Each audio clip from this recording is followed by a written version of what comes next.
Yop, généralement, on me demande souvent quels sont les exercices que je conseillerais à un débutant. Spoiler alerte, je réponds exactement la même chose.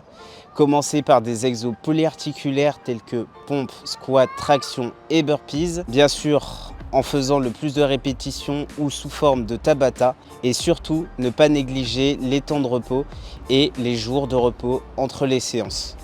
Bien sûr, pour que le muscle se reconstruise. Bref, aujourd'hui, je vous présente les exercices que je conseillerais à un débutant en calisthénie / musculation. Lorsque j'étais débutant, il y a une chose que je n'ai pas pris en compte et j'ai compris plus tard que c'était une erreur. Cette chose, du coup, c'est les entraînements. De mémoire, lorsque j'étais débutant, je faisais toujours mes entraînements à froid. Plus tard, j'ai eu quelques petits soucis au niveau des articulations. J'ai eu par exemple l'épaule qui craque lorsque je fais des exercices ou encore les poignets qui font mal, toujours quand je fais des exercices. Et quand je suis au repos, les poignets du coup sont traumatisés. Conclusion, ne jamais négliger les échauffements. Voici du coup une petite liste des échauffements que je préconise.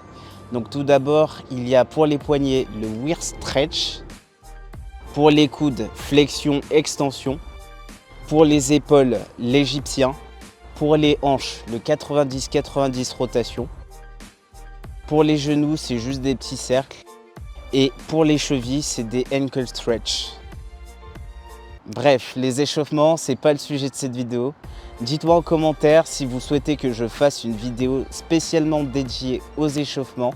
Bien sûr, c'est avec plaisir que je me renseignerai sur le sujet pour vous faire une vidéo complète. Bon, passons du coup au sujet principal.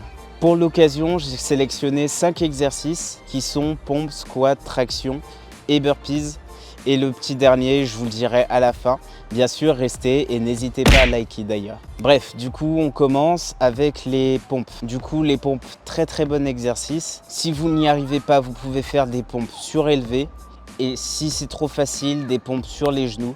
Ensuite, tout ce qui est squat. Pour les squats, je vous conseillerais, si vous avez un peu de surcharge pondérale, de le faire en chaise. C'est légèrement meilleur, comme ça vous traumatisez pas trop vos genoux. Ensuite, on a les burpees. Vous pouvez le faire du coup sans saut, sans pompe, si c'est trop difficile. Ou si vous souhaitez rajouter un peu plus de difficulté, sans pompe, avec saut. L'inverse du coup, c'est un peu moins fréquent, vu que je pense que tout le monde sait sauter. À part bien sûr les personnes avec une surcharge pondérale, ce que je peux comprendre. Ensuite, on a du coup les tractions.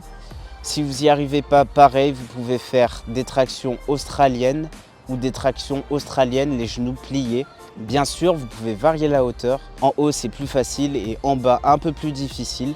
Et ensuite, quand ce sera devenu très facile, vous pourrez passer aux tractions. Dernière section, les abdos, qui sont composés de du coup 4 exercices pour chaque partie des abdos. On a du coup les crunchs pour la partie haute, le rameur pour la partie basse. Bien sûr, le rameur, si c'est trop difficile, vous pouvez mettre les mains juste derrière vous. Ensuite, on a le Russian twist. Et pour finir, on a le gainage. Bref, du coup, cette vidéo était un peu catalogue. Mais ce sont du coup les exercices que je ferais si j'étais redevenu débutant en musculation / calisthénie. Bref les petits potes, merci d'avoir regardé la vidéo. Si celle-ci vous a plu, je vous invite à lâcher le petit pouce en l'air. Commentez la vidéo, partagez-la et abonnez-vous. N'hésitez pas à faire un petit tour sur mon Instagram et mon Discord. Quant à nous les petits potes, on se dit à la prochaine pour une nouvelle vidéo.